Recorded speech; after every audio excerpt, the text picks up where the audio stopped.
The Committee on Science, Space, and Technology will come to order. Without objection, the Chair is authorized to declare recess of the committee at any time. And pursuant to Rule 2F and House Rule 11, recorded votes may be postponed.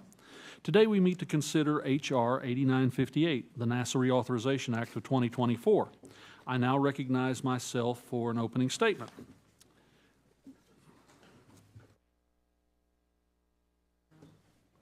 Thank you all for joining me this morning as we consider legislation to reauthorize NASA.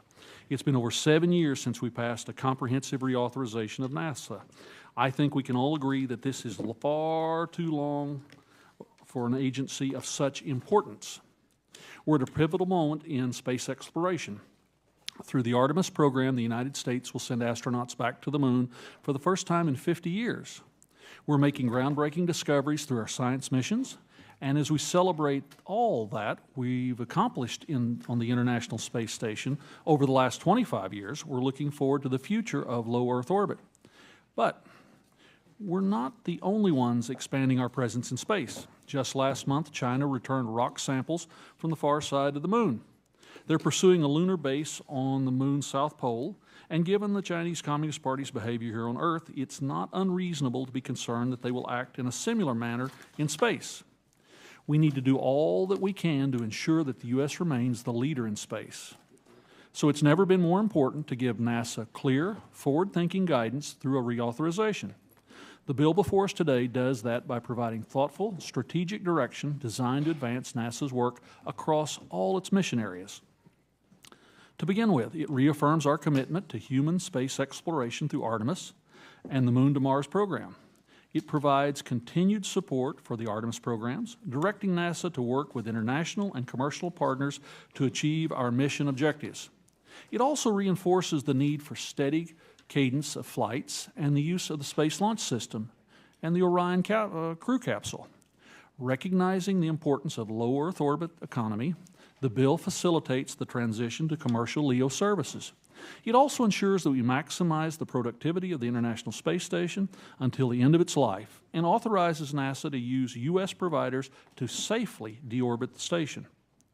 In our recent hearing on NASA budget proposal, we discussed problems with time and cost overruns with science missions at the agency.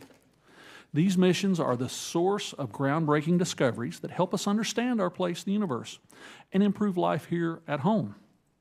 From the Europa Clipper to the Mars rovers, to the many research satellites in orbit, NASA's science missions provide valuable knowledge we can't gain anywhere else. This bill supports those missions and addresses the delays and cost overruns by enhancing oversight and encouraging a balanced portfolio of small, medium, and large missions launched at regular intervals.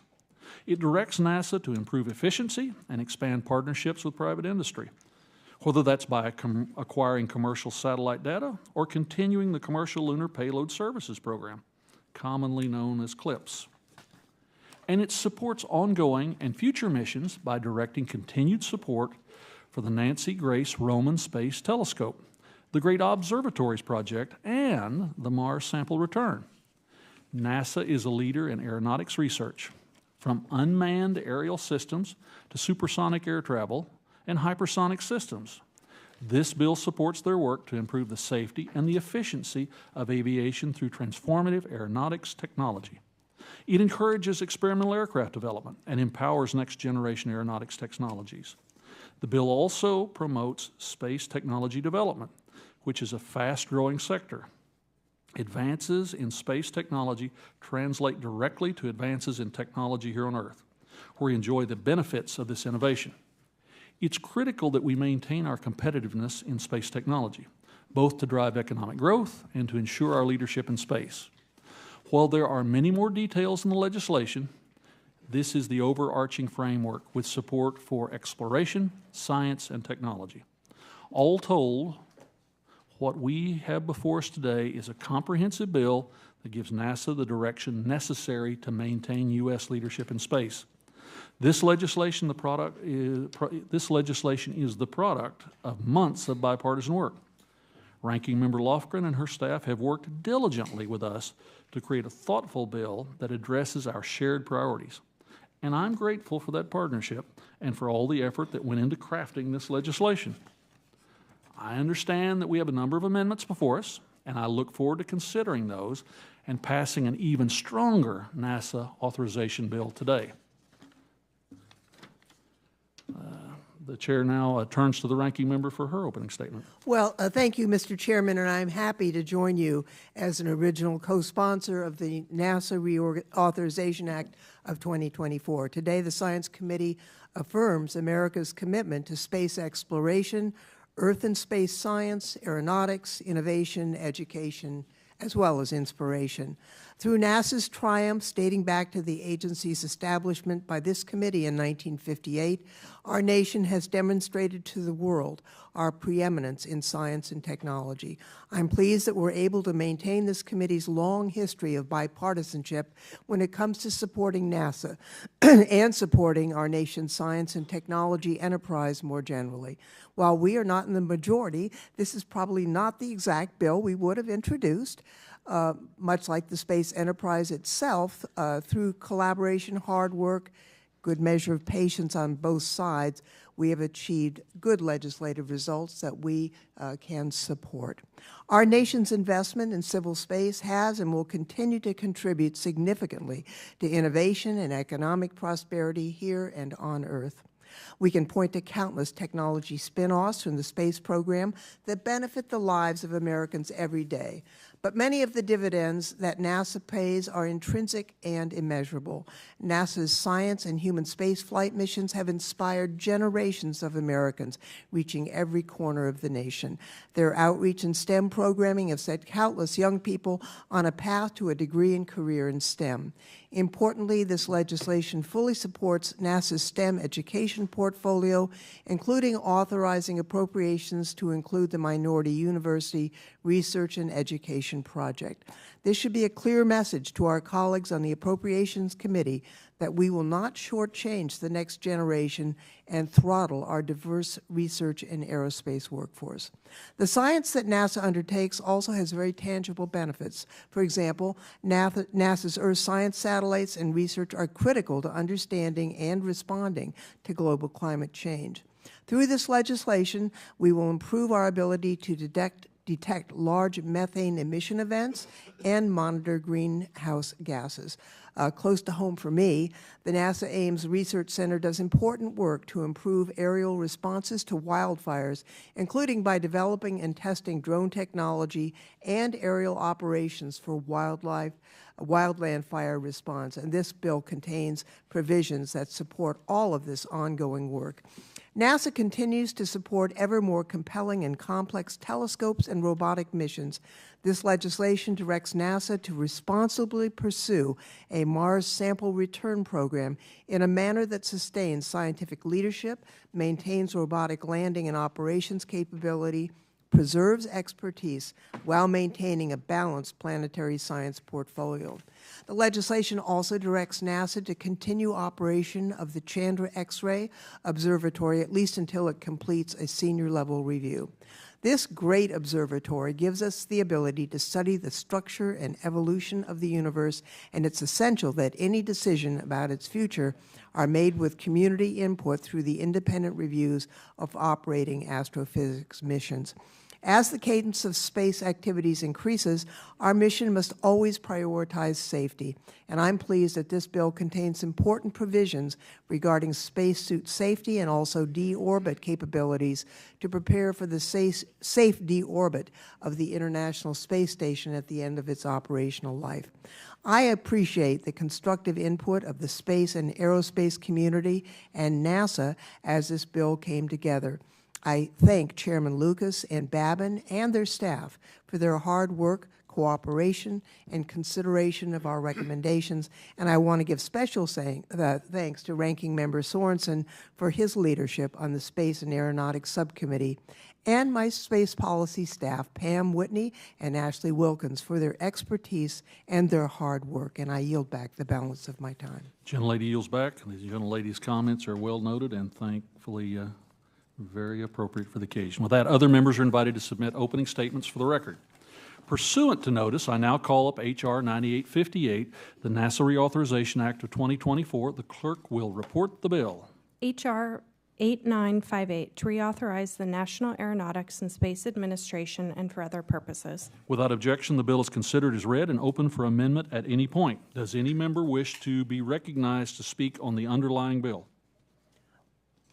Mr. Chairman? Ranking members recognized. Yes, I move to strike the last word. I would note that the bill introduced for the notice was not the final product, and this amendment reflects the consensus that we reached with the hard work of all of the members and with the staff, and I certainly support it, and I yield back.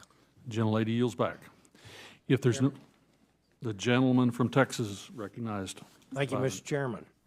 As the chair of the Space and Aeronautics Subcommittee and the proud representative of Johnson Space Center, I'm delighted to co-sponsor this important legislation. Authorizing and conducting oversight of NASA on a regular basis is one of the most important tasks that this committee is charged with. Maintaining our leadership role in space depends on steady hands in Congress that can weather the changes in administrations and year-to-year budget fluctuations. And that's why this bill provides continuity of purpose for NASA's missions, which is necessary to ensure the success of complicated endeavors that take decades to complete. The bill solidifies the Artemis program by supporting the Space Launch System, Orion, Human Landing System, Next Generation Spacesuits, and other necessary systems that enable our return to the moon. It also charts a path for the continued robust operations in low Earth orbit through the continuation of the International Space Station and the development of commercial space stations to follow. The bill also includes a robust aeronautics research title to guide the development of next-generation aircraft, as well as a well-balanced science section that will enable discoveries on the moon, throughout our solar system, and throughout the universe. Finally, the bill also includes important oversight provisions that ensure that NASA manages programs effectively and that taxpayer funding is appropriately expended. I'd like to thank Chairman Lucas, Ranking Member Lofgren, and Ranking Member Sorensen for their support and collaboration.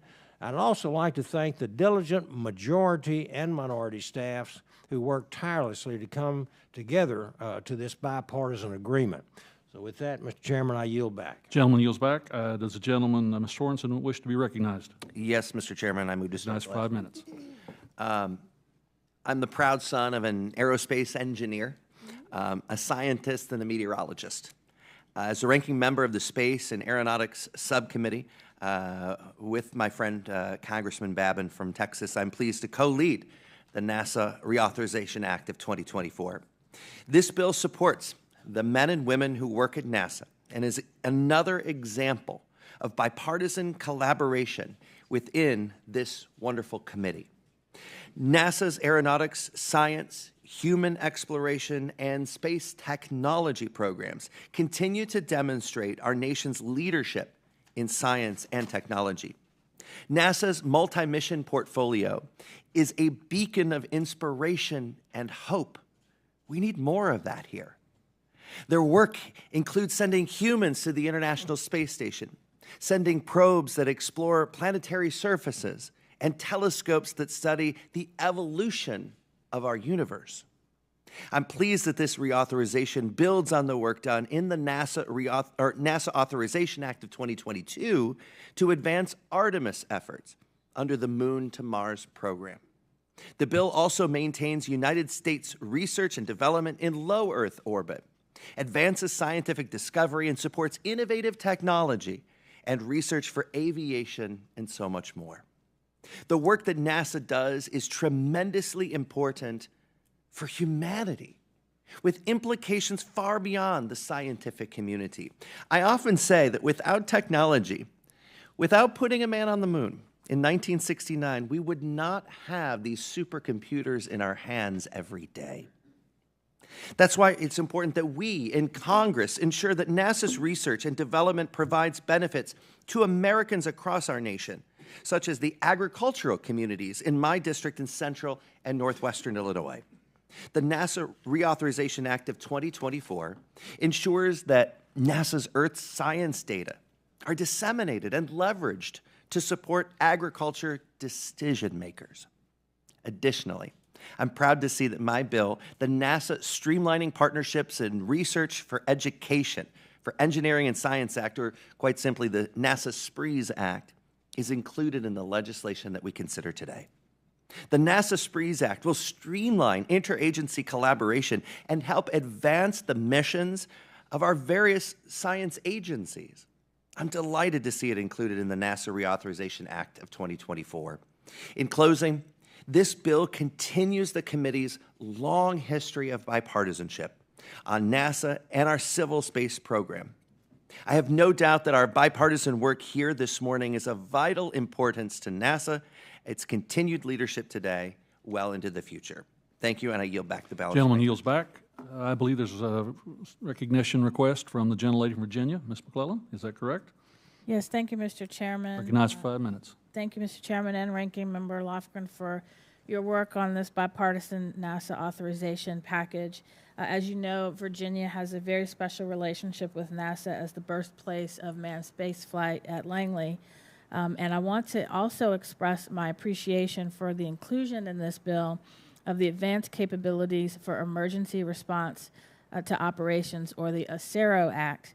This is a bill that Representative Mike Garcia and I led to codify and expand a NASA program advancing the use of drones to fight wildfires. Just this year, Virginia, as a number of states, experienced devastating wildfires that destroyed homes, closed schools, and worsened air quality. And unfortunately, with higher temperatures and more intense droughts, we are seeing wildfires become larger and more destructive. The ACERO Act supports research and development for new technologies to better manage both manned and unmanned aerial vehicles in wildfire response, and these provisions will help ensure that we remain at the forefront of innovation and can best support our firefighters as they protect the American people and property and our lands. And I have to say, on behalf of my 13-year-old son, Jackson, who you may recall asked me to ask Director Nelson about the Chandra X-ray telescope, that I'm glad to see the provisions related to its future in this bill, and he specifically wanted me to say thank you. I yield back. Gentlelady yields back. The chair recognizes the gentlelady from Michigan, Ms. Stevens, for 5 minutes. Thank you, Mr. Chair, and I just have to say, I really love doing all this work with all of you, because this is a landmark day yet again on the House Science, Space, and Technology Committee. I really want to commend Mr. Babin, Mr. Sorensen for their work, the steady guidance of our ranking member, you yourself, Mr. Chair. The NASA Reauthorization Act of 2024 provides just needed support and direction to this agency in a much critical time in this country, and particularly as it pertains to our grand competition on the global stage, having the purview of and privilege of serving on this committee as well as the Select Committee on China Competition. We have also had briefings and meetings and hearings on some of the very topics that we in this legislation are addressing here today. And while we do have a great representative from Colorado in Ms. Caraveo, we also know that another former Colorado representative, Mr. Perlmutter, who reminded us time and time again of our efforts to go to Mars, we see that and we feel that in today's legislation, that the road to Mars runs right through this committee, this reauthorization, and I would rightfully say it's also so deeply tied to Michigan and our amazing supply base. As I go and I visit these automotive suppliers and aerospace suppliers, some who are so intertwined and inextricable to the very work of NASA and the reauthorization, I'm just so pleased to see robust support for the commercial space suppliers as well in this legislation. Public-private partnerships are the way of the future. It's the way to utilize federal investment and the authorizations that we are making here today, and I am deeply proud and honored to be doing this work alongside you. Thank you, Mr. Chairman, and I yield back. The gentlelady yields back. If there is no further discussion on the underlying amendment, we'll proceed with the amendments in order listed on the roster. The first amendment on the roster is the amendment in the nature of a substitute, Lucas 38. The clerk shall report the amendment. Amendment in the nature of a substitute to H.R. 8958, offered by Mr. Lucas of Oklahoma. Without objection, the amendment is considered as read, and I recognize myself to explain the amendment. As I said in my opening statement, this NASA reauthorization is the product of months of work by Republicans and Democrats on this committee. This amendment is in the nature of a substitute, reflects the collaborative process. It amends some of the sections of the underlying legislation and clarifies certain provisions. The result is a solidly bipartisan bill that addresses our shared priorities for America's space program. I'd once again like to thank my staff and Ranking Member Lofgren's staff for the long hours they put into crafting this bill. You don't get bipartisan markups like this that we have on this committee without putting a lot of groundwork in first. The amendment in the nature of a substitute strengthens the underlying legislation, and I encourage my colleagues to support it. And I yield back. Does any other member wish to be recognized to speak on the amendment? The ranking member is recognized. Just to once again reiterate, this is our consensus bill, and I support it, and I thank you for introducing it. Gentlelady yields back. Is there further discussion on the amendment? Seeing none, since this is an amendment in the nature of a substitute, we'll move to the next amendment on the roster. The next amendment on the roster is offered by the gentlewoman from North Carolina, Ms. Ross. The clerk will report Ross Amendment number 79. Amendment to the amendment in the nature of a substitute to H.R. 8958, offered by Ms. Ross of North Carolina. Without objection, the amendment is considered as read, and the gentlewoman from North Carolina is recognized to explain the amendment. Thank you, Chairman Lucas and Ranking Member Lofgren, for holding this markup on this critically important bipartisan bill. And I'm pleased to offer a bipartisan amendment. I also want to thank my colleagues, Representative Strong and Representative Stevens, for joining me in offering this amendment. This amendment will codify the important work that NASA is already doing to prepare for large cargo deliveries to the moon's surface. The large cargo landers being developed, modified versions of our human landing systems, will help deliver payloads of large equipment like pressurized rovers that will support our needs for long-term scientific exploration of the moon. I urge my colleagues to support this bipartisan amendment. I also speak in strong support of the underlying bill. North Carolina has a great history of producing and educating NASA astronauts, scientists, and engineers. From Christine Darden, who broke racial and gender barriers to become the first African-American woman to be promoted into senior executive service at NASA's Langley Research Center, to Christina Cook, who set the record for the longest single spaceflight by a woman and is the only woman selected to join the Artemis II mission.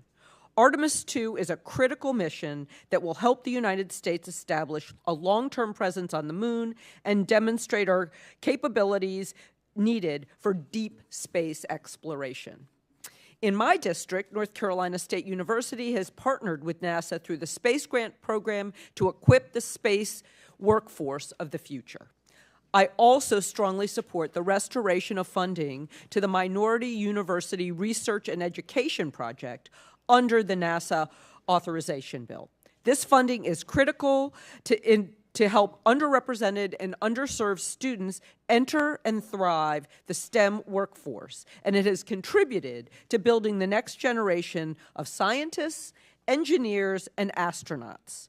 Like in HBCUs in North Carolina, such as NC-A&T University, North Carolina Central University, Shaw University, and St. Augustine's. I urge my colleagues to support this bipartisan amendment and the underlying bill, and I yield back. Gentlelady yields back. Does any other member wish to be recognized to speak on this amendment? A gentleman from Alabama is recognized. Ms. Strong, 5 minutes. Thank you, Chairman Lucas, Ranking Member Lofgren, and Representative Stevens Ross for your support of this amendment. I'm pleased that this legislation authorizes critical elements of NASA's Artemis program, including human lunar landing capabilities. It is essential for the U.S. to remain the global leader in space exploration. We must ensure our astronauts return to the moon before the Chinese accomplish a crewed landing. I'm very proud of North Alabama's role in the success of the Artemis mission. NASA's Human Landing System program is managed at Marshall Space Flight Center in Huntsville, Alabama. Numerous contractors and commercial space companies call North Alabama home, including 1,400 employees who manufacture and test engines in support of Human Landing System. This bipartisan amendment supports two critical aspects of NASA's Artemis mission and the Human Landing System. It authorizes the cargo lander variants necessary to build a sustained human presence on the moon and mandates the least two providers to ensure dissimilar redundancy for the human landing system. I urge my colleagues to support this bipartisan amendment and provide certainty and direction for NASA to develop this mission-critical elements of the Artemis program. Mr. Chairman, I yield back. Gentleman yields back. Does the gentlelady from Michigan wish to be recognized? One of the co-authors of the amendment? That she does. Stevens for 5 minutes. Well, thank you, Mr. Chair, and of course, what a delight to work with my colleagues, Congresswoman Ross and Congressman Strong, on this bipartisan amendment to just codify and support NASA's existing Artemis program plans to fly safely and affordably to send astronauts to the moon and back on landers built by multiple great American companies and manufacturers. This amendment also affirms NASA's plans to use these landers to bring the key surface elements needed to build a permanent presence on the moon while providing the agency with that flexibility. So by establishing a robust, regular cadence of lunar operations and fostering competition, NASA's approach supports our commercial space industry, reduces costs to taxpayers, prevents gaps in American lunar operations, and furthers NASA's broad goals of creating a lunar presence and eventually an entire lunar economy. So with that, I encourage all of my colleagues to support this amendment to further American interests in space exploration. And I yield back. Gentlelady yields back. Does any other member wish to be recognized speaking on the amendment? Seeing none, I recognize myself for 5 minutes. Before us is a modified amendment that was filed right before the start. But I want to note to my colleagues, I fully support the amendment and will be voting for it. And with that, I yield back. The ranking member wish to be recognized? I concur in the chairman's comment. Ranking member, seeing no other members seeking recognition, the question before us is agreeing on the Ross Amendment, number 79. All in favor say aye. Aye. All opposed, no. The ayes appear to have it. The ayes appear to have it. The ayes do indeed have it, and the amendment is agreed to. A roll call. Yes. The next amendment before us is offered by the gentleman from California, Mr. Mullen. The clerk will read Mullen Amendment number 24. Amendment to the amendment in the nature of a substitute to H.R. 8958, offered by Mr. Mullen of California. Add at the end of Title 3. Without objection, the amendment is considered as read, and the gentleman from California is recognized to explain the amendment. Thank you, Mr. Chair. I am presenting my amendment, which would require NASA to report back to Congress on the risk posed to research and development by a potential gap in the United States' access to low Earth orbit and options to prevent it. The current plan for the International Space Station to be deorbited around 2030 is likely to leave a gap in low Earth orbit access. While NASA plans to use commercially developed space stations to support low Earth orbit research and development, there are just 3.5 years left to ensure that commercial stations are ready and certified for NASA's use by 2028 for the planned 2-year overlap with the ISS. The Office of Science and Technology Policy and the NASA Inspector General have repeatedly noted that having a gap in low Earth orbit is a major risk to R&D and that there are major challenges to meeting the 2028 goal.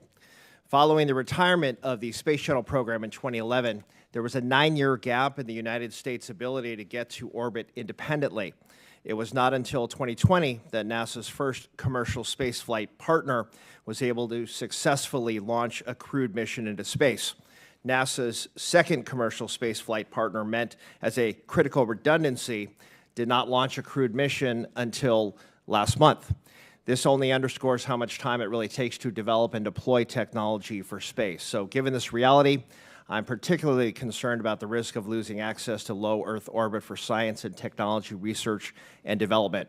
There are so many important discoveries and innovations that have been developed thanks to NASA providing the platform to do it in space. My amendment would simply ensure Congress has the information it needs to ensure we do not face another major gap in access to low Earth orbit. Thank you, Mr. Chair, and I yield back the balance. The gentleman yields back. Does any other member wish to be recognized, speak on the amendment? The ranking member is recognized for 5 minutes. Mr. Chairman, I just want to thank Mr. Mullen for this insightful amendment and yield back. Gentlelady yields back. I recognize myself. I too thank the gentleman for his amendment. This is a valid and timely question for NASA to address, and as NASA navigates the end of the life of the International Space Station and considers the agency's future presence in LEO, this report will help inform the path forward for NASA. And I yield back. Does any other member wish to be recognized to speak on the amendment? Hearing no others, the question is on agreeing to Mullen Amendment number 24. All in favor signify by saying aye. All opposed, no. The ayes appear to have it. The ayes appear to have it. The ayes do indeed have it, and the amendment is agreed to. The next amendment on the roster is offered by the gentlewoman from Michigan, Ms. Stevens. The clerk will report Stevens Amendment 55.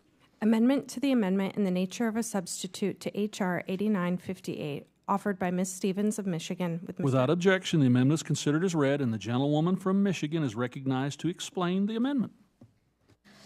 Thank you, Mr. Chair, and I am so deeply pleased to offer this amendment alongside the gentleman from California to support U.S. leadership in space.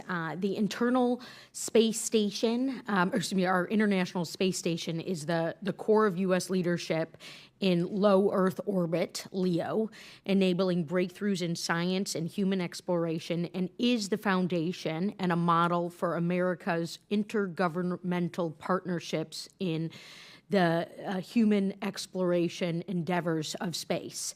The ISS is significantly supported by NASA's Crew and Cargo program, and this program provides all U.S. transportation to and from ISS today, ensuring the safety of astronauts aboard the ISS.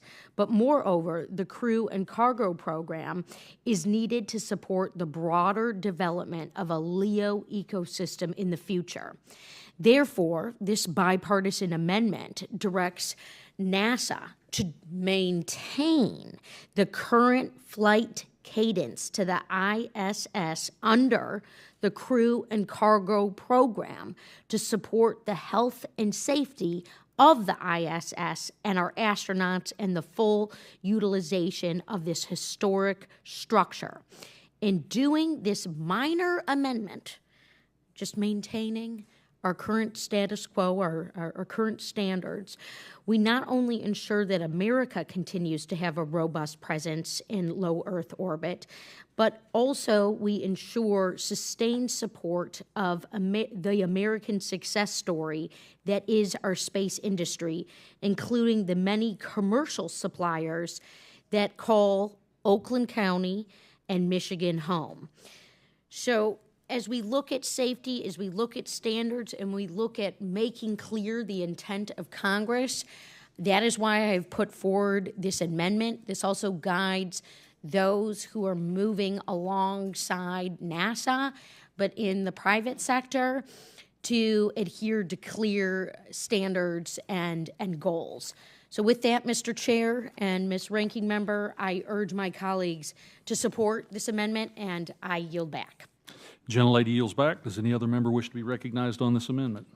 Seeing none, I recognize myself. I want to thank the gentlewoman for amendment, which directs NASA to maintain an adequate cadence of crew and cargo missions to the International Space Station.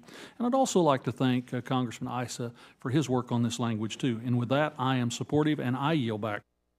Does any other member wish to be recognized to speak on the amendment? Hearing no others, the question is on agreeing to Stevens Amendment number 55.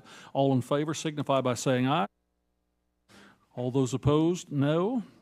The ayes appear to have it. The ayes appear to have it. The ayes do indeed have it, and the amendment is agreed to. The next amendment on the roster is offered by the gentlewoman from Colorado, Ms. Caravello. The clerk will report Caravello number 98. Amendment to the amendment in the nature of a substitute to H.R. 8958, offered by Ms. Caravello of Colorado. Without objection, the amendment is considered as read, and the gentlewoman from Colorado is recognized to explain the amendment. Thank you, Chairman Lucas, for holding this markup today. I would really like to congratulate you and Ranking Member Lofgren on this bipartisan piece of legislation. I'd also like to thank our subcommittee chair, Mr. Babin, and Ranking Member Mr. Sorensen for their leadership in the Space Subcommittee this Congress.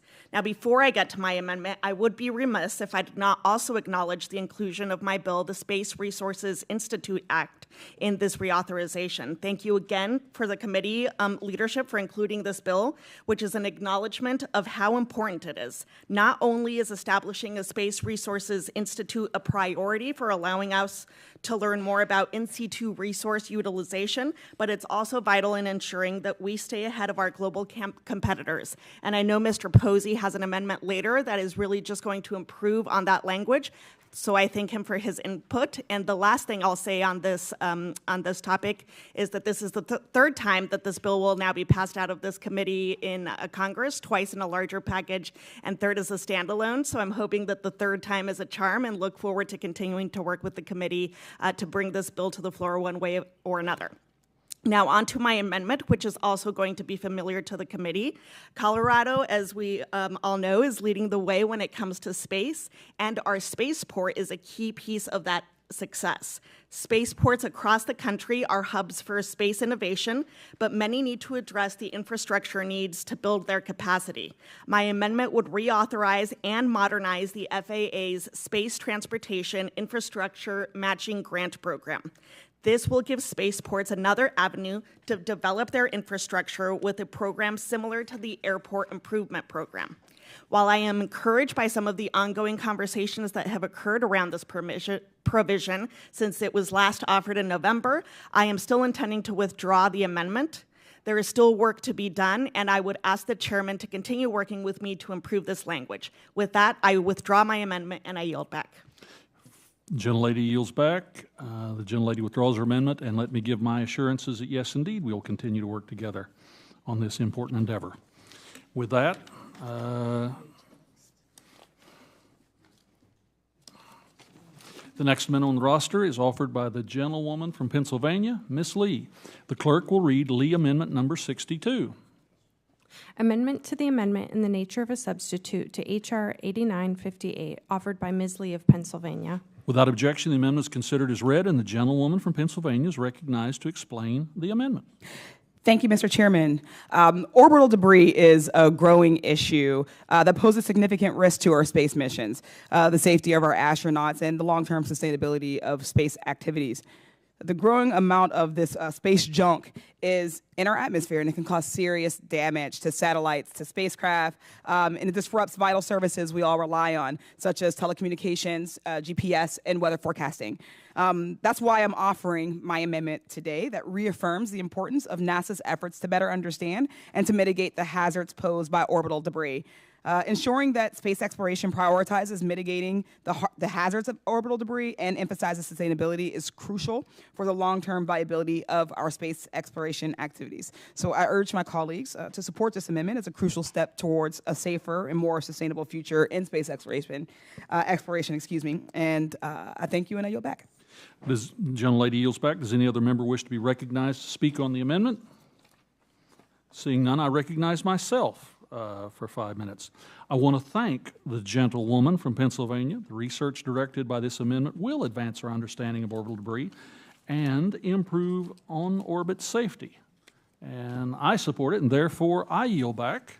Does any other member wish to be recognized? Hearing no others, the question is on agreeing to Lee Amendment number 62. All in favor signify by saying aye. All those opposed say no. The ayes appear to have it. The ayes appear to have it. The ayes do indeed have it, and the amendment is agreed to. The next amendment on the roster is offered by the gentleman from Florida, Mr. Frost. The clerk shall report Frost Amendment number 35. Amendment to the amendment in the nature of a substitute to H.R. 8958, offered by Mr. Frost of Florida. Without objection, the amendment is considered as read, and the gentleman from Florida is recognized to explain the amendment. Thank you, Mr. Chairman. For over half a century, the United States space program has been the envy of the world. And I'm grateful for the bipartisan work in this NASA reauthorization bill. It will ensure that NASA's international leadership in science and commercial space continues. NASA's success is also what makes it a prime target for cyber attacks by our adversaries, whether China or Russia, as well as organized crime. In 2021, NASA reported more than 6,000 cyber attacks during the previous 4 years. These attacks led to the indictments of multiple operatives of the Chinese government. Several other federal agencies have raised the same alarm. Our adversaries are aiming their cyber weapons at our spacecraft to disrupt satellite operations, steal intellectual property and private data, or even gain control of spacecraft, which would put the lives of our astronauts in danger. We know that many see space as not just an arena for theft, but for violence. Their space weapons programs make this clear. The need to combat these threats to our spacecraft must start from the very beginning of NASA projects. Experts agree that making cybersecurity requirements as a part of the earliest stages of a project ends up being easier, less costly, and more effective than trying to add cybersecurity protections later on in development. So we want this to be done at the acquisition phase. The programming and protocols needed cannot just get bolted onto a spacecraft just like any other layer of insulation. But luckily, addressing cybersecurity threats is a priority of my Democratic colleagues and my colleagues on the other side of the aisle. Because they understand that these threats to our spacecraft, the bipartisan leadership of our committee and the Space Subcommittee asked the GAO to review the cybersecurity requirements in NASA spacecraft contracts. In their report, GAO noted that NASA created cybersecurity requirements for their spacecraft in 2019. Then in 2023, NASA also created a guide for cybersecurity plans at the acquisition stage, but this 2023 guidance was and still is just optional. I filed my Spacecraft Cybersecurity Act in response to this report. While NASA is clearly taking steps to strengthen its spacecraft cybersecurity, I believe that it is part of our job and my job to ensure that the potential weaknesses in NASA's cybersecurity procedures are addressed quickly and concretely. My bill directs NASA to complete a plan with a timeline to update its spacecraft's acquisition process to include cybersecurity requirements. NASA has taken this issue very seriously. I trust their experts, and this bill gives them wide flexibility in creating these plans and implementing them. Once these requirements are embedded in NASA's spacecraft acquisition process, those projects will be more cost-effective for industry and government, and spacecraft will be better protected from the increasing cybersecurity threats. The amendment is that bill, and I was hoping to include this important cybersecurity bill as a part of this year's NASA reauthorization, but more work needs to be done to build bipartisan support on it, and I know that further study of this issue is also being done. And so for that reason, I will be withdrawing my amendment and look forward to continuing to work with my colleagues on both sides of the aisle on this very important issue. Thank you. I yield back. Gentleman yields back. The chair appreciates the responsible legislating, and with that, we'll proceed to the next amendment. The next amendment on the roster is offered by the gentlewoman from Virginia, Ms. McClellan. The clerk will read the McClellan Amendment number 47. Amendment to the amendment in the nature of a substitute to H.R. 8958, offered by Ms. McClellan of Virginia. Without objection, the amendment is considered as read, and the gentlewoman from Virginia is recognized to explain the amendment. Thank you, Mr. Chairman. As you know, the new era of U.S. space exploration will involve partnerships between NASA, commercial space companies, and international entities.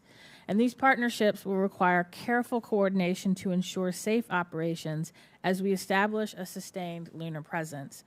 Standard timing systems are vital for precise coordination and navigation on Earth and in space.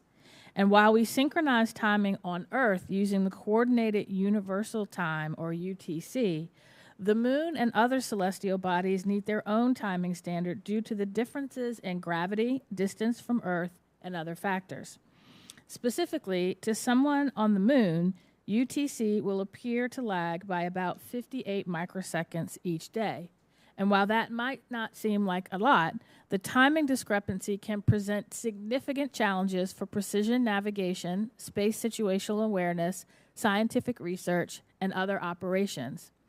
This amendment, based on my Celestial Time Standardization Act, directs NASA to lead the development of a celestial time standard, including the study, definition, and implementation of a coordinated lunar time. It instructs NASA to collaborate with the Department of Commerce, Defense, State, and Transportation, and consult with the private sector, academia, and international standard-setting bodies. My amendment also requires NASA to submit a report to Congress detailing a strategy for celestial time standardization within 2 years of enactment. I thank the committee leadership for allowing the amendment to be put forward, and I urge my colleagues to support this amendment to improve interoperability in space exploration and further establish U.S. leadership in standard setting. Thank you, and I yield back. Gentlelady yields back. Does any other member wish to be recognized to speak on the amendment? Seeing no one else, I'll recognize myself. And I want to thank the gentlewoman for her amendment. The U.S. must lead in the development of standards and norms of behavior in space. This amendment will enable America to be at the forefront as we increase our presence on the moon. I intend to vote for it, and I yield back. Hearing no other request for time, the question is on agreeing to the McClellan Amendment number 47. All in favor signify by saying aye. All those opposed signify by saying no. The ayes appear to have it. The ayes appear to have it. They do indeed have it, and the amendment is agreed to. The next amendment on the roster is offered by the gentlewoman from Oregon, Ms. Bonamici. Thank you, Mr. Chairman. I have an amendment at the desk. The clerk will report Bonamici Amendment number 104. Amendment to the amendment in the nature of a substitute to H.R. 8958, offered by Ms. Bonamici of Oregon. Without objection, the amendment is considered as read, and the gentlewoman from Oregon is recognized to explain the amendment. Thank you, Mr. Chairman, and thank you to the ranking member for your leadership on this bipartisan reauthorization and for your leadership on this committee. Wildfires devastate communities with growing intensity and frequency, and they're affecting regions of the country that are underprepared to respond and recover. Recent wildfire seasons have set records for duration, intensity, and risk to life and property, and that's true in Oregon and many places across the country. Our systems for wildfire preparedness and response were built for a different time, and they must adapt to meet the challenges of worsening fire conditions. I've heard from the Forest Service, Bureau of Land Management, NOAA, and state and local partners about how they desperately need access to high-quality, reliable data and tools to track early-stage fires. My amendment would strengthen the ongoing work at NASA to enhance wildfire management through advanced science, data, and technology by establishing the FireSense project. Importantly, FireSense will support the research, development, and demonstration of wildfire mitigation and management capabilities across all phases of the fire cycle, including pre-fire, active fire, and post-fire recovery. The FireSense project will reinforce the goals of NASA's Earth Science and Applications program by focusing on enhanced predictive modeling and early warning systems for wildfires. It will also support the development of remote sensing and monitoring technologies and data analysis tools, and help transition these tools to operational users, such as agencies, academic institutions, and members of the private sector. Additionally, FireSense will support research to understand how climate change affects wildfire frequency and intensity, and will support post-fire recovery and ecosystem restoration. By providing this technical assistance to users, FireSense will help the research, planning, and response, and help officials make use of NASA resources. NASA's Earth Science Division and wildfire scientists provided invaluable expertise for wildfire research and mitigation, so this amendment would allow FireSense to coordinate with federal, state, tribal, and local governments and organizations to improve operational support and data sharing to prevent, detect, respond to, and recover from wildfires. NASA is a leader in advanced technologies, and their partnership and scientific knowledge can provide us with tools we need to identify, track, and contain deadly fires. So, colleagues, this amendment, this program will save lives and property. My amendment would empower FireSense to leverage NASA's unique expertise and resources to improve wildfire detection, prevention, response, and recovery. By making FireSense data and resources available to the operational users, we can mitigate the effects of wildfires on communities and ecosystems, and again, ultimately save lives. I encourage all my colleagues to support the amendment, and I yield back the balance of my time. Gentlelady yields back. Does any other member seek to be recognized to speak on the amendment? Seeing no one, I will recognize myself. And I'd like to thank the gentleman for amendment. The amendment allows NASA to leverage agency capacities in support of efforts related to wildfires. And I am supportive. And with that, I yield back. And seeing no other request for the question is on agreeing to the Bonamici Amendment number 104. All in favor signify by saying aye. Aye. All those opposed, nay. The ayes appear to have it. The ayes appear to have it. They do indeed have it. And the amendment is agreed to. The next amendment on the roster is offered by the gentlewoman from Oregon, Ms. Bonamici. The clerk will report Bonamici Amendment number 105. Thank you, Mr. Chairman. I have an amendment at the desk. Clerk will report Bonamici Amendment number 105. Amendment to the amendment in the nature of a substitute to H.R. 8958, offered by Ms. Bonamici of Oregon. Without objection, the amendment is considered as read, and the gentleman from Oregon is recognized to explain the amendment. Thank you, Mr. Chairman and Ranking Member Lofgren. I have a theme here. Each year, longer and more intense wildfire seasons present risks to lives, homes, and our way of life, not just in the Pacific Northwest, but across the country. Last year, communities on the East Coast and Midwest experienced hazardous smoke and lingering heat from distant fires, conditions we deal with yearly in Oregon. Wildfires and the smoke they create have become more intense with the warming climate. Last year, the National Wildland Fire Mitigation and Management Commission produced a comprehensive report that provides a suite of policy recommendations to address nearly every facet of the wildfire crisis, including mitigation, management, and post-fire rehabilitation and recovery. I was pleased that the Oregon State Fire Marshal, Mariana Ruiz-Temple, was invited to join as a contributing member. In their report, the members of the Commission emphasized the need to enhance research into science, data, and technology for wildfire management and to develop tools to improve response and mitigation efforts. NASA is well equipped and prepared to leverage its expertise to reduce the risks of wildfires. So my amendment would direct NASA to incorporate the Commission's science, data, and technology recommendations into its ongoing science activities. NASA's unique data collection instruments, including ground sensors, air monitors, and satellites, can provide critical data to support fire science research and understand the effects of climate change on wildfire behavior, frequency, and intensity. And importantly, this amendment would strengthen NASA's work to support research, development, and deployment of technologies that improve wildfire prediction, prevention, response, and recovery. It would also enhance interagency coordination among federal, state, and tribal partners to integrate these recommendations into broader wildfire management efforts through data and research sharing and engaging in joint projects. There's no single solution to address the wildfire crisis, but NASA's unique technology capabilities and scientific expertise make it a natural leader and partner to support the more effective use of science, data, and technology in wildfire mitigation and management. And we did work with NASA on this and the prior amendment. I encourage all of my colleagues to support this amendment, and as I yield back, I request unanimous consent to enter into the record a statement from Oregon State Fire Marshal Mariana Ruiz-Temple advocating for these recommendations and the use of science, data, and technology to meet the challenges presented by wildfires. Thank you. I yield back. Seeing no objection, so ordered. The material will be added to the record. The gentlelady yields back. Does anyone else seek to be recognized to speak on the amendment?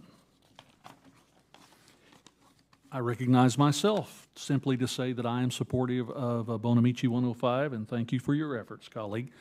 And with that, hearing no other requests for time, the question is on agreeing to Bonamici Amendment number 105. All in favor signify by saying aye. Yeah. Aye. All those opposed say no. The ayes appear to have it. The ayes appear to have it. They really do have it. The amendment is agreed to. And just before we call up the next amendment, I'd like to note on a moment of personal privilege that our new colleague has joined us on the Science Committee, the gentleman from Colorado, Mr. Greg Lopez. Welcome to what I think the ranking member and I would describe as one of the most productive committees in the United States Congress on the things that are actually fun to work on. And with that, I yield back my time on that point. And the next amendment on the roster is offered by the gentlewoman from Colorado, also Ms. Caravello. The clerk will report Caravello Amendment number 99. Amendment to the amendment in the nature of a substitute to H.R. 8958, offered by Ms. Caravello of Colorado. Without objection, the amendment is considered as read, and the gentlewoman from Colorado is recognized to explain the amendment. Thank you again, Chair Lucas, and I would also like to welcome my fellow Coloradan onto this committee. I think it really speaks to Colorado's importance in the space and aerospace industry. Now, if you were to ask any child, or really any adult, they will tell you that at some point in their life they wanted to be an astronaut. I think that this is how many of us were first introduced to space. However, as we all discovered, it is very difficult to become an astronaut, and for good reason. Unfortunately, though, many young Americans and Coloradans don't realize that you don't need to be an astronaut or a highly specialized engineer to work at NASA or in the space industry. In fact, there are numerous good-paying jobs that only need career and a technical education background to do them, like welding or being an electrician. These jobs are just as important, and we actually need more people to get involved in them. That is where my amendment comes in. My amendment would allow NASA to conduct STEM engagement activities focused on expanding opportunities for students to pursue skilled technical workforce occupations in the space industry. These activities can include exposing students to jobs that need a technical education background, or even providing students with hands-on learning opportunities like viewing the manufacturing, assembly, and testing of NASA-funded space and aeronautical systems.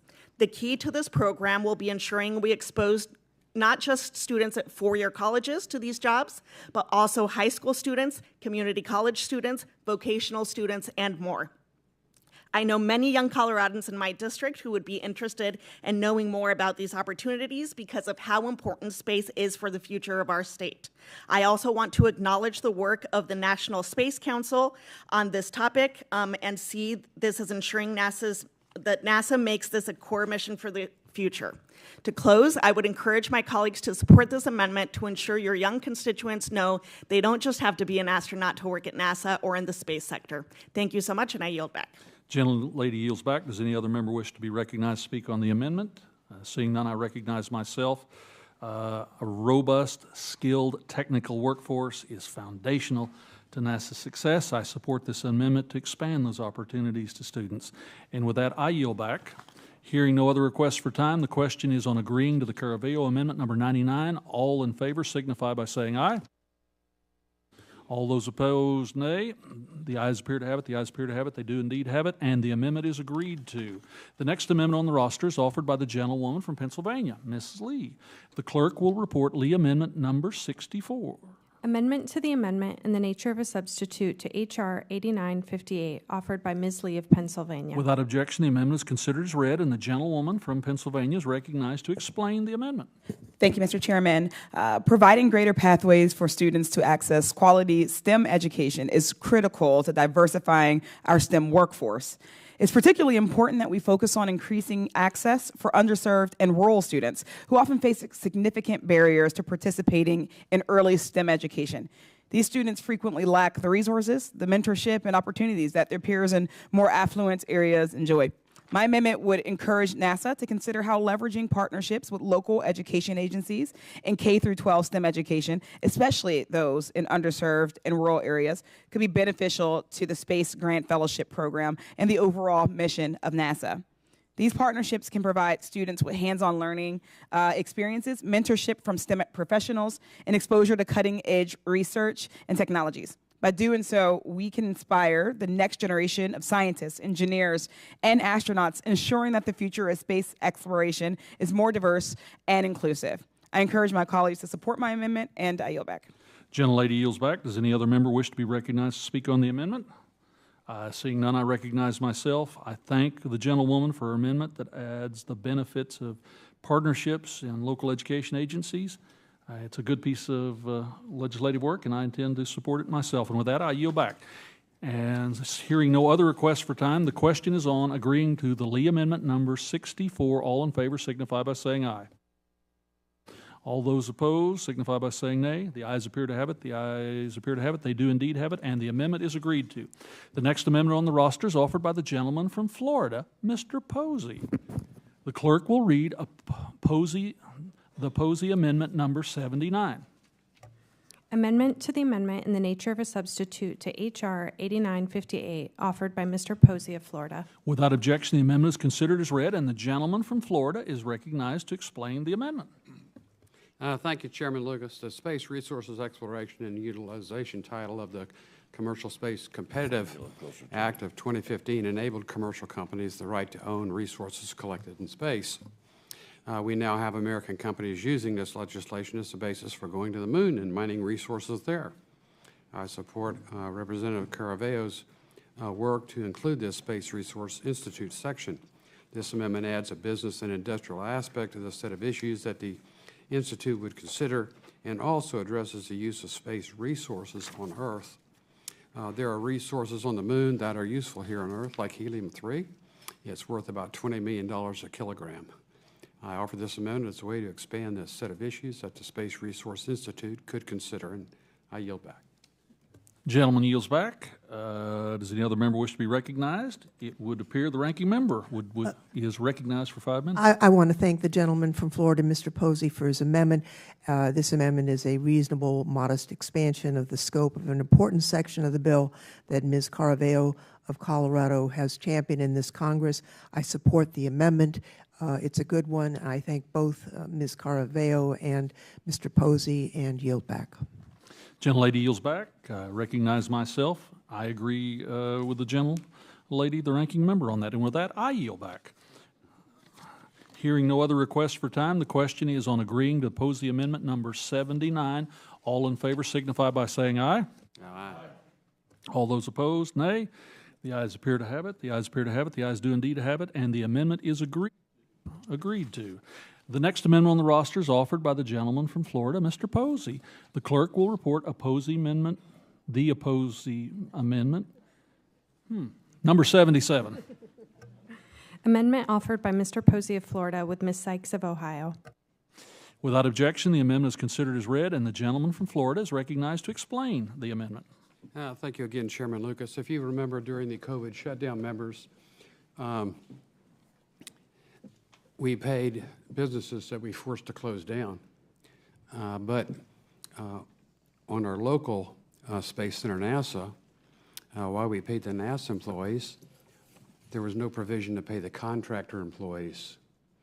And fortunately, Administrator Bridenstine had given me his personal phone number and said, if there's ever a problem, give me a call. So I called him and I said, you know, we're paying our federal employees, but the legions of contractors that do the work can't get paid. And he said, well, there's no provision for paying people not to work. I said, well, there's no provision to lock contracted employees out of their jobs as well. And he agreed. And so we worked with some lawyers over the next few days, and we added a section to the CARES Act, which said, you know, if we stop the people from coming to work, and we've already budgeted their pay, it's only fair that they get paid. And I thought I was just doing it for my local Space Center. I get back to my office, and I hear from Space Centers in all of your districts and subcontractors in all of your districts saying, thank goodness you did that. You didn't put our space business out of business for lack of money. And then, you know, the next day, we had the next round of lighting up the phones from the military contractors who were in the same position. So we really did something good with that CARES Act, I must say. We'd just like to codify that now to make sure if we have these breakdowns in the future that we have a provision in law to take care of it. I yield back. Gentleman yields back. The chair now recognizes the ranking member. Mr. Chairman, I support this amendment from Mr. Posey, and I would note that he worked carefully with Ms. Sykes on it. His description is right on. Obviously, we can't predict future natural disasters, but the authority needs to be provided to the agency. I support the amendment and yield back. Does any other member wish to be recognized on this? Hearing none, the question is on agreeing to oppose the amendment number 77. All in favor signify by saying aye. All opposed, nay. The ayes appear to have it. The ayes appear to have it. They do indeed have it, and the amendment is agreed to. The next amendment on the roster is offered by the gentleman from Florida, Mr. Posey. The clerk will report Posey amendment number 78. Amendment. Go ahead. Amendment to the amendment in the nature of a substitute to H.R. 8958 offered by Mr. Posey of Florida with Mr. Without objection, the amendment is considered as read, and the gentleman from Florida is recognized to explain the amendment. Thank you again, Chairman Lucas. And if I forgot to thank Congresswoman Sykes for assisting me on that last amendment, I apologize for that oversight for sure, because she's really helpful.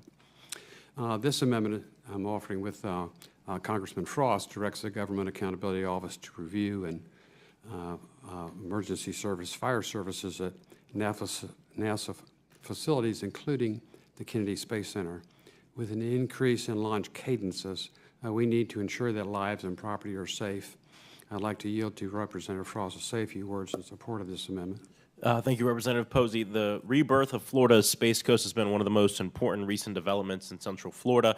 Thanks to NASA programs like Artemis and commercial space partnerships, the Kennedy Space Center has gone from kind of almost being dead after the end of the Space Shuttle program to now having a $4.7 billion impact on Central Florida's economy. The Kennedy Space Center also has a massive impact on the University of Central Florida, which is in my district. Actually, 30% of the Space Center's workforce are UCF Knights. UCF faculty fly research projects on commercial rockets, and the university is the #1 supplier of commercial space talent in the country. All of this has meant a rapid increase in the number of launches each year at Kennedy Space Center, from 16 launches in 2019 to 72 launches just last year, and an anticipated 111 launches just this year. At the same time, there has been a reduction of firefighters at the Space Center and the closure of one of its firehouses. As the Space Center has increased the number of launches and employees, there are fewer first responders to ensure that these launches are safe. The Transportation Workers Union, TWU, represents the Space Center's firefighters, and they brought this to our attention. Our amendment begins addressing this issue. It instructs the GAO to look at the current capabilities of the fire and emergency services at NASA launch and reentry facilities to see how the increasing number of launches may strain their effectiveness. I'm grateful to Representative Posey for his leadership on this very important amendment, and I'm proud to co-lead it and ask my colleagues to support this bipartisan effort. Thank you, and I yield back to Representative Posey. Gentleman yields back. Does any other member wish to be recognized to speak on the amendment? I yield. Yes. The gentleman from Florida still controls the time. I yield. And the gentleman yields back. Does any other member wish to be recognized to speak on the amendment? Hearing none, the amendment is on agreeing to Posey number 78. All in favor signify by saying aye. Aye. All opposed, nay. The ayes appear to have it. The ayes appear to have it. They do indeed have it. And the amendment is agreed to. The next amendment on the roster is offered by, you've been very busy, sir, the gentleman from Florida, Mr. Posey. The clerk will report Posey amendment number 80. Amendment to the amendment in the nature of a substitute to H.R. 8958 offered by Mr. Posey of Florida. Without objection, the amendment is considered as read, and the gentleman from Florida is recognized to explain the amendment. Thank you again, Chairman Lucas. This amendment will codify the Wolf Amendment and allow this committee to review certain Chinese space and scientific activities involving NASA. The amendment language has had bipartisan support and has been embedded in the annual Commerce, Justice, and Science appropriations bills every year since 2011. It's been signed into law by Presidents Obama, Trump, and Biden each and every year. I yield back. Mr. Chairman? Gentleman yields back. The ranking member is recognized to speak on the amendment. Mr. Chairman, I'd like to speak on the gentleman's amendment. This amendment largely reflects an existing restriction on interactions with China that is known as the Wolf Amendment, named after our former colleague Frank Wolf. This policy has been included in annual appropriations bills since 2011. I support the Wolf Amendment. China is a geopolitical adversary, and we need to exercise care in our interactions amendments with them, especially in relation to sensitive technologies such as what is developed in NASA. At the same time, we can't predict where China will be in 10 years, and I sincerely hope that country will be profoundly different than it is today. I want to thank Mr. Posey for working with us to ensure that, should that possibility occur, there is some flexibility. I support his amendment, and I yield back. Gentlelady yields back. Is there any other request to speak on the amendment? Seeing none, I recognize myself. I share the ranking member's point of view, and I thank Mr. Posey for his efforts on these amendments, and I support. And hearing no other requests for time, the question is on agreeing to Posey Amendment number 80. All in favor signify by saying aye. Aye. All those opposed, nay. The ayes appear to have it. The ayes appear to have it. They do indeed have it, and the amendment is agreed to. The next amendment on the roster is offered by the gentlewoman from Ohio, Ms. Sykes. The clerk will report Sykes Amendment number 64. Amendment to the amendment in the nature of a substitute to H.R. 8958, offered by Ms. Sykes of Ohio and Mr. Miller of Ohio. Add at the end of title. Without objection, the amendment is agreed to, is considered as read, and the gentleman from Ohio is recognized to explain the amendment. Thank you, Mr. Chairman, and thank you to Ms. Sykes for leading this amendment. Last December, Ms. Sykes and I introduced the Bipartisan NASA Talent Exchange Program Act, along with Senators Rubio and Brown. Our goal was clear: to foster increased collaboration between NASA and industry. The Department of Defense has already implemented a similar program, and now it is time for NASA to do the same. Let's face it, the days of one giant government program dominating the space industry are simply over. Today, NASA and industry are driving technological developments that will carry the United States into the future. Ultimately, this legislation is going to make it easier for them to work together as partners on critical projects. I encourage all of my colleagues to support the amendment. Thank you, Mr. Chairman, and I yield back. Gentleman yields back. Does any other member wish to be recognized to speak on the amendment? Seeing none, the question is on agreeing to the Sykes-Miller Amendment number 64. All in favor signify by saying aye. All those opposed, nay. The ayes appear to have it. The ayes appear to have it. The ayes do indeed have it, and the amendment is agreed to. The next amendment on the roster is offered by the gentleman from Ohio, Mr. Miller. The clerk will report Miller Amendment number 52. Amendment to the amendment in the nature of a substitute to H.R. 8958, offered by Mr. Miller of Ohio. Without objection, the amendment is considered as read, and the gentleman from Ohio is recognized to explain his amendment. Thank you, Mr. Chairman. This amendment would direct NASA to submit a report to Congress on intellectual property considerations in Space Act agreements, feedback from industry regarding those considerations, and differences between NASA's policies on IP in Space Act agreements and policies utilized in similar situations by other federal agencies.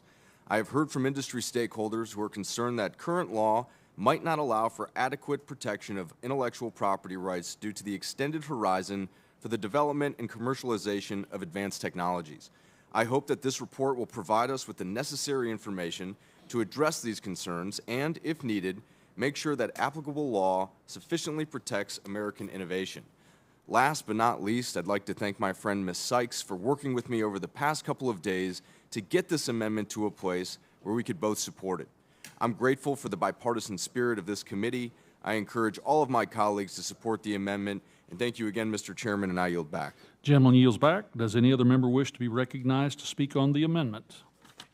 Hearing none, the question is on agreeing to Miller Amendment number 52. All in favor signify by saying aye. All opposed, nay. The ayes appear to have it. The ayes appear to have it. They do indeed have it, and the amendment is agreed to.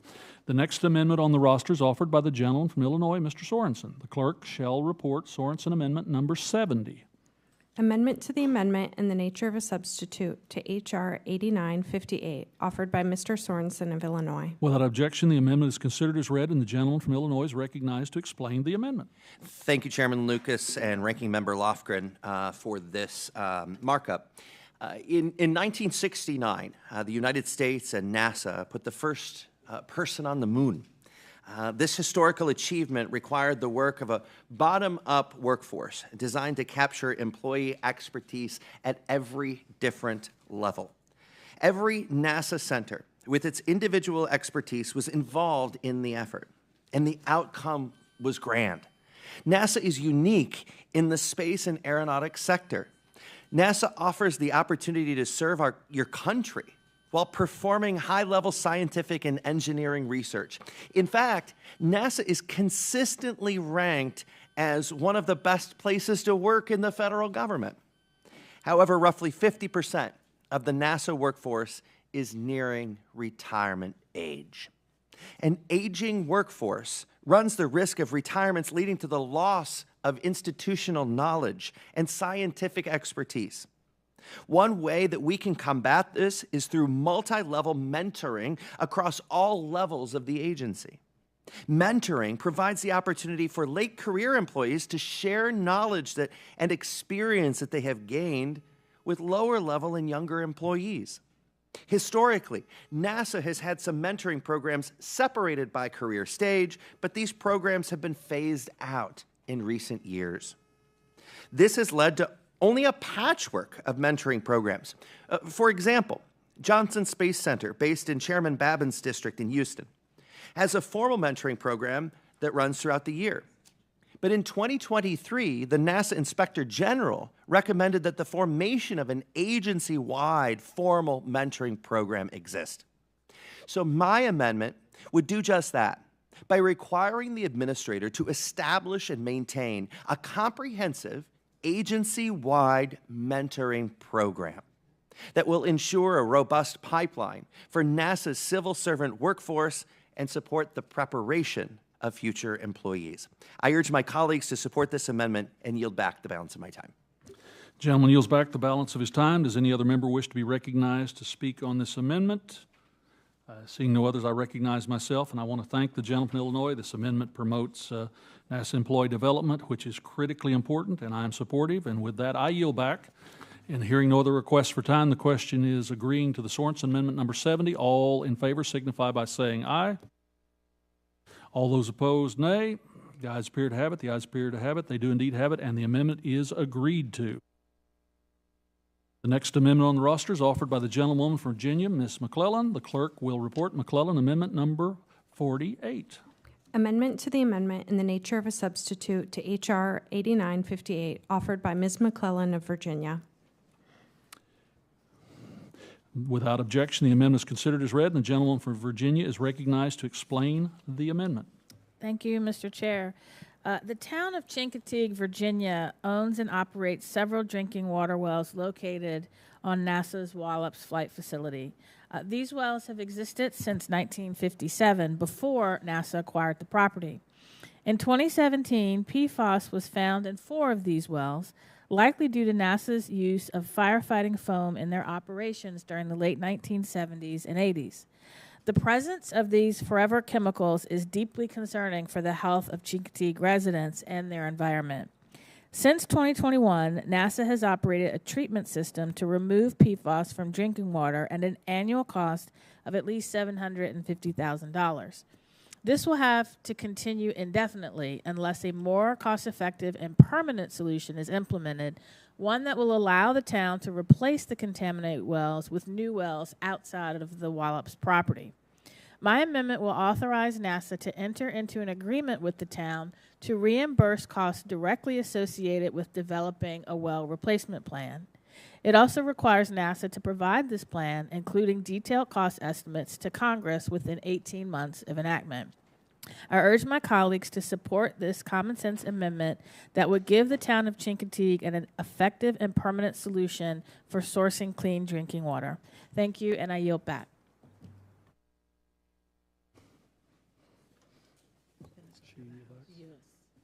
Gentlelady yields back. Does any other member wish to be recognized to speak on this amendment? Seeing none, I recognize myself, and I want to thank the gentlewoman for Virginia. This amendment takes a measured approach with a study that will help lead to a solution to a long-term problem, and I look forward to working with her on this effort. And with that, I yield back. Seeing no other request for time, the question is agreeing to the McClellan Amendment Number 48. All in favor signify by saying aye. Aye. All those opposed, nay. The ayes appear to have it. The ayes appear to have it. The ayes do indeed have it, and the amendment is agreed to. The next amendment on the roster is offered by the gentlewoman from New York, Miss Tenney. The clerk shall report Tenney Amendment Number 178. Mr. Chairman, I reserve a point of order. Gentlelady reserves a point of order. Clerk will report the amendment. Amendment offered by Ms. Tenney of New York. Without objection, the amendment is considered as read, and the gentlewoman from New York is recognized to explain the amendment. Thank you, Chairman Lucas, and thank you to the ranking member. I just want to offer my amendment to prohibit any funding to finalize, implement, or enforce the Federal Acquisition Regulation, FAR Council's proposed Federal Acquisition Regulation Disclosure of Greenhouse Gas Emissions and Climate-Related Financial Risk Rule. This disastrous rule proposed by the FAR Council, which is comprised of NASA, the Department of Defense, and the General Services Administration, has numerous constitutional, national security, and practical concerns, none of which have been adequately addressed by the FAR Council, nor the Council on Environmental Quality, who have pushed for this rule. First and foremost, this rule requires all federal contractors that do more than $50 million worth of business with the federal government to disclose all Scope 1, 2, and 3 emissions. This rule also seeks to require major federal contractors to comply with the Paris Climate Accords, which have never been ratified by the Senate. But the most objectionable part of this rule is the requirement that companies set climate targets and then have them validated by one specifically named company, and one only, no choice here, called Science-Based Targets Initiatives, or SBTI. SBTI is a foreign-owned, London-based company which inherently carries national security concerns. Under this rule, every major federal contractor, including companies critical to our national security and our defense industrial base, would have to provide this foreign-owned entity with information about all of their Scope 1, 2, and 3 emissions, and then strategize on how to reduce them. But one only, which is really the important aspect of this. Despite the existence of numerous American companies that could fill the same role, the FAR Council and CEQ chose a foreign company as the name sole source provider. Why? Because SBTI is nothing but a front for Democratic donors and advocacy groups. SBTI is owned by the We Mean Business Coalition, which is a project of the New Venture Fund, which is managed by none other than Arabella Advisors. Arabella Advisors, for those who do not know, is the George Soros-funded left-wing advocacy group, political advocacy group, that funnels dark money to left-wing causes and candidates. To summarize, the Biden administration has named a subsidiary of one of their top donors, left-wing dark money organizations, as the sole source provider for all climate target validating for all major federal government contracts. During a hearing in the Science, Space, and Technology Committee on this rule, even the Democrats' witness said that SBTI was a poor choice for this role, yet the Biden administration forged ahead anyway. Mr. Chairman, before I conclude, I ask unanimous consent to enter into the record a letter sent by Ranking Member Lofgren and Ranking Member Fushi to Brenda Mallory, the Chair of the Council on Environmental Quality, dated December 14th, 2023. This letter expresses concerns. Thank you. This letter expresses concerns about possible conflicts of interest and misrepresentations by CEQ officials under oath in front of this committee. It expressed concern about the Carbon Disclosure Project's close ties to CEQ with one of their representatives. I know this is a controversial issue, Mr. Chairman, and you have asked that we consider this further, possibly for a floor vote. And because of that and your concerns and the need to further investigate this issue, I withdraw this amendment and I yield back. Gentlelady withdraws the amendment, yields back. I withdraw my point of order. And the point of order is withdrawn. We now proceed to the next amendment. On the roster offered by the gentlewoman from New York, Ms. Tenney, the clerk will report Tenney Amendment number 179. Amendment offered by Ms. Tenney of New York. Without objection, the amendment is considered as read, and the gentleman from New York is gentlelady from New York is recognized to explain the amendment. Thank you, Mr. Chairman, and thank you to the ranking member. I want to offer my amendment to prohibit funding for President Biden's Executive Order 14019, entitled Executive Order on Promoting Access to Voting. Executive Order 14019 requires all federal agencies, including NASA, to use its power, influence, resources, and federal funding to enter into agreements with non-governmental organizations to conduct voter registration and other mobilization activities, political activity otherwise. Everyone on this committee recognizes that NASA has limited resources with which to carry out its vital mission set. Why should NASA be forced to use its limited funds to carry out duties completely unrelated to its core mission set, such as partisan get-out-the-vote activities? Executive Order 14019 is inherently causing mission creep and Hatch Act violations across all federal agencies. President Biden should not be weaponizing the federal government and using American taxpayer dollars to manipulate and steer our election in a partisan manner. As the co-founder and chair of the Election Integrity Caucus, it is my privilege to offer this amendment to restore transparency and confidence in our democratic process while keeping partisan federal bureaucrats and the swamp from deliberately tipping the balance at the ballot box in a partisan political way. I stand firmly behind the concept of one citizen, one vote, as enshrined in our Constitution. However, I do not support this blatantly partisan mobilization of the federal government and federal employees for political purposes. No citizen should have their vote diluted by federal bureaucrats, and NASA should not be wasting its time and resources on this requirement. While I wholeheartedly believe this amendment should be included in this bill, I understand the need for the committee to pass the NASA reauthorization with a strong bipartisan majority, and as with the last amendment, will withdraw this amendment. However, I do ask your commitment, Mr. Chairman, to continuing oversight over NASA to ensure that they are not wasting taxpayer dollars and wasting the resources and time of valuable employees on partisan voting activities. And with that, I withdraw my amendment and yield back. Gentlelady withdraws her amendment, yields back. Chair now recognizes himself.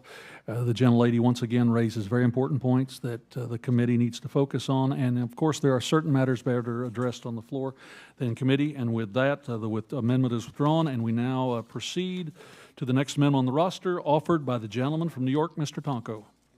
Thank you. The clerk will report Tonko amendment number 52. Amendment to the amendment in the nature of a substitute to H.R. 8958, offered by Mr. Tonko of New York. Without objection, the amendment is considered as read, and the gentleman from New York is recognized to explain his amendment. Thank you, Mr. Chair and Ranker Lofgren. Throughout my time in Congress, I have made the establishment of a federal scientific integrity policy standard a major priority. My amendment will ensure that scientific research performed by our world-renowned experts at NASA can be discussed free of political influence. It is imperative that no matter what administration is in the White House and no matter who is at the helm of our federal agencies, scientific research can be relied upon to safely launch us deeper into this next golden age of space activity. That research is incredibly important and should not be messed with in any manner. So I urge my colleagues to support this amendment, and I do yield back the balance of my time, Mr. Chair. Gentleman yields back. Does anyone else seek time to be recognized to speak on the amendment? The gentleman from Florida, Mr. Posey, is recognized to speak on the amendment. Just a quick question for Representative Tonko. Does this waive the protections from discussing science with our adversaries, such as China? What we want to make certain is that the research that has been developed and invested in by the American taxpayer dollar is unadulterated, that it's presented to Congress in a way that, in its purity, can be then utilized for whatever actions we take here. But let's have the research as pure and focused as it's delivered here. Thank you. Gentleman yields back. The ranking member is recognized. I would just note I support this amendment, and I think the amendment offered by Mr. Posey earlier really covers, the Wolf amendment covers the question that he asked, and I yield back. Gentlelady yields back. I recognize myself simply to say I appreciate and support the gentleman's work from New York. I yield back. Seeing no other request for time, the question is on agreeing to the Tonko amendment number 52. All in favor signify by saying aye. All those opposed, nay. The ayes appear to have it. The ayes appear to have it. The ayes do indeed have it, and the amendment is agreed to. The next amendment on the roster is offered by the gentleman from California, Mr. Fong. The clerk will report Fong amendment number 5. Amendment to the amendment in the nature of a substitute to H.R. 8958, offered by Mr. Fong of California. Without objection, the amendment is considered as read, and the gentleman from California is recognized to explain the amendment. Thank you, Mr. Chairman and the ranking member. My bipartisan amendment would authorize the Making Advancements in Commercial Hypersonics, or MACH, program at NASA. The MACH program funds high-speed flight opportunities to advance scientific research and technology development for reusable hypersonic vehicles. In authorizing this program, my amendment would provide a legislative framework and clarify congressional intent for a program that's already taking shape. The Consolidated Appropriations Act for fiscal year 2024 directed NASA to create the MACH program and provide $15 million for its activities. Also, the House version of the Commerce, Justice, Science, and Related Agencies Appropriations Bill for fiscal year 2025 directs NASA to focus the MACH program on flight testing and provides an additional $15 million for these activities. With the success of NASA's Flight Opportunities Program, NASA has demonstrated the benefits of leveraging America's vibrant commercial space industry to advance scientific research. The MACH program would build on the successful Flight Opportunities model to bolster American leadership in hypersonic flight.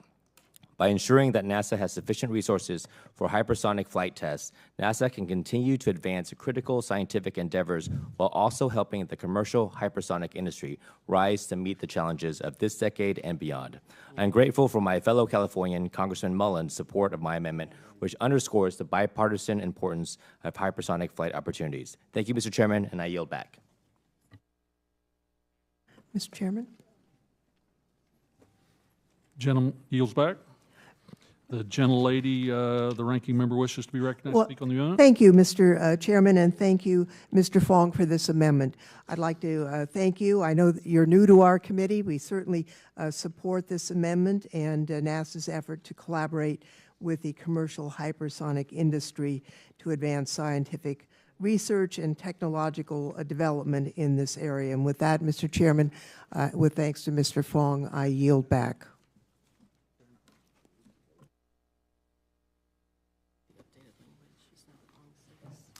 The chair would like to note for the record the correcting point that this is actually Fong Amendment number 6 that we're considering today. Does any other member wish to be recognized?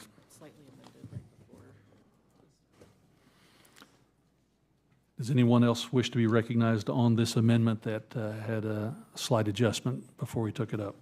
Mr. Which Chairman. is now noted.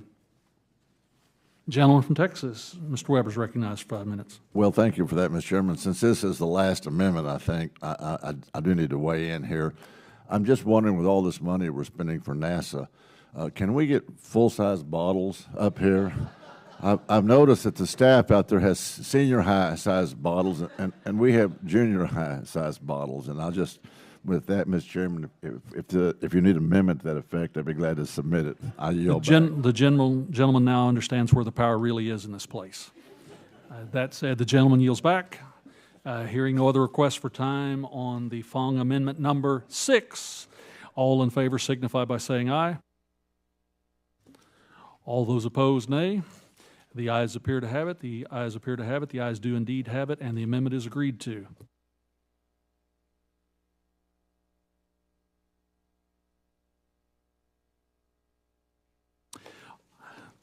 There are no other amendments pre-filed for this bill. Does any member wish to offer an amendment at this time, as the chair glaringly looks at you? Hearing none, there will be a vote on the amendment in the nature of a substitute as amended. All those in favor signify by saying aye. All those opposed, nay. The ayes have it, and the amendment is adopted. Now, because we have members scattered all over the building, we have members in appropriation markups they can't get out of, I assume that one of my colleagues is about to request a roll call on the final bill, as would be the nature. Nope. Just on the size of the bottles. When we have 20 people and then voice. And subject to a quorum requirement, therefore, pursuant to the Committee Rule 2F and House Rule 11, further proceedings on the bill will be postponed, subject to notice from the membership. That's a good underclassman taking care of the old guys. We'll notice you for the final vote, and we'll do it in a prompt fashion. So if you can come back when the notice goes out this afternoon, thank you very much.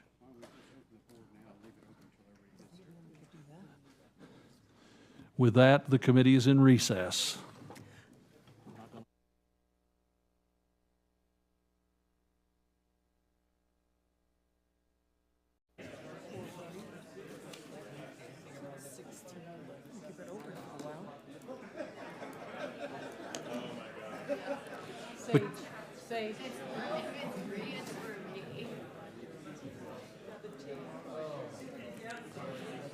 The committee will now come to order. A reporting quorum being present by my vision, I move that the Committee on Science, Space, Technology report H.R. 8958, the NASA Reauthorization Act of 2024, as amended to the House with a recommendation the bill do be approved. The question is on favorably reporting H.R. 9858 as amended to the House. All those in favor signify by saying aye. Aye. All those opposed, nay. The ayes appear to have it. The ayes appear to have it. The ayes do indeed have it. The bill is ordered reported, and the gentleman has requested a roll call vote. The clerk will please open the roll to vote, and as she opens the roll, this will be the only vote. As you vote, you may proceed to your other obligations. Are there, yeah. Please open the vote.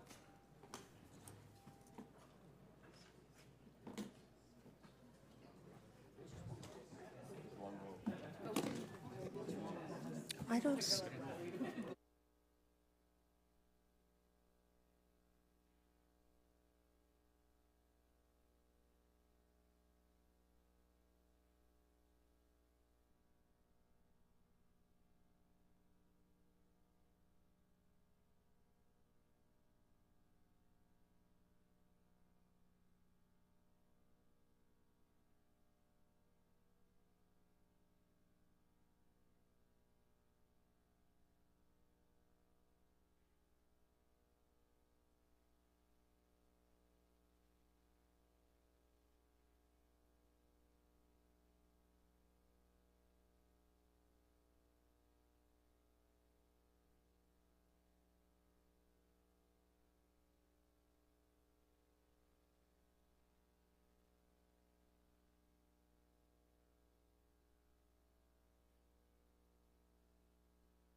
Are there any members seeking to vote or change their vote? Seeing none, the clerk shall close the vote and report the results. Mr. Chairman, on this vote, the ayes are 38 and the nays are 0. The ayes have it, and H.R. 8958, as amended, is ordered favorably reported to the House. Without objection, I ask the staff to be authorized to make any necessary technical and conforming changes to these bills. Seeing no objection, so ordered. Members will have 2 calendar days to submit supplemental, minority, or additional views on these measures. With no further business before the committee now stands adjourned.